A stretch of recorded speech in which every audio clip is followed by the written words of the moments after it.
د ولسمشر ستر سلاکار او د ننګرهار والي ضیاءالحق مرخیل، ولایت مرستیال پوهنوال ببرک میاخیل، مالی ادارې رئیس محمد نصیر ابراهیم خیل او یو شمېر نورو مسؤلینو په حضور کې د دې ولایت د احصایې او معلوماتو رئیس عبدالمالک سلیمانزي، پوهنې رئیس حسیب الله شینواري او کامې ولسوال شریف الله فضلي ترمنځ ولسوالیو او والي درمالمین کې د برېښنایي تذکرو د ورکړې دفترونو د پرانیستي هوکړه لیکونه لاسلیک شول. د ننګرهار والي ضیاءالحق مرخیل د یاد هوکړه لیکونو د لاسلیک وروسته وویل د لومړي ځل لپاره په ولسوالیو کې د برېښنایي تذکرو د دفترونو پرانیستي لړۍ پیل کړه چې اوس مهال به په شینوارو او کامې ولسوالیو کې فعالیت پیل وکړي او ژر به خوږیاڼیو او نورو ولسوالیو ته هم یاده لړۍ وغځوي. هغه زیاته کړه همداراز په څلورمې او پنځمې ناحیو کې هم 2 مرکزونه فعال کړي ترڅو د برېښنایي تذکرو د ورکړې برخه کې نظم رامنځته او د ګڼې ګوڼې مخنیوی وشي. خوشبختانه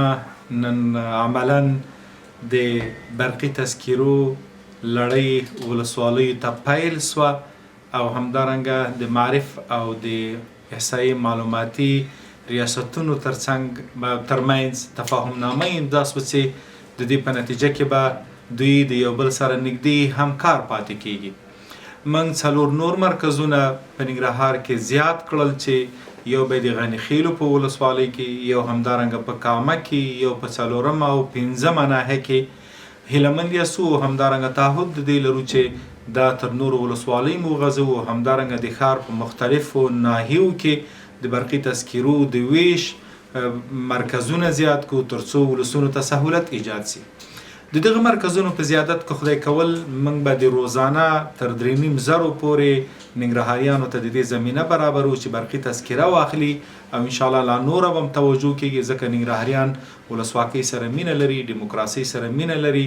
او دغه تذکره په اوږدمهاله کې په اسانۍ کولی شي چې ټاکنې شفافې کړي او همدارنګه په ښه حکومتولۍ کې او د عدالت په تامین کې او په نورو برخو کې یو مهم رول ولوبوي، حتی د امنیت په برخه کې رول ولوبوي. نو زه غږ کوم په ننګرهاریانو باندې چې د دې پروسې په کامیابېدلو کې د نظام تر څنګ ودرېږي، د دې ادارو سره مرسته وکړي او همدارنګه کوشش د دې وکړي چې برقي تذکره واخلي ترڅو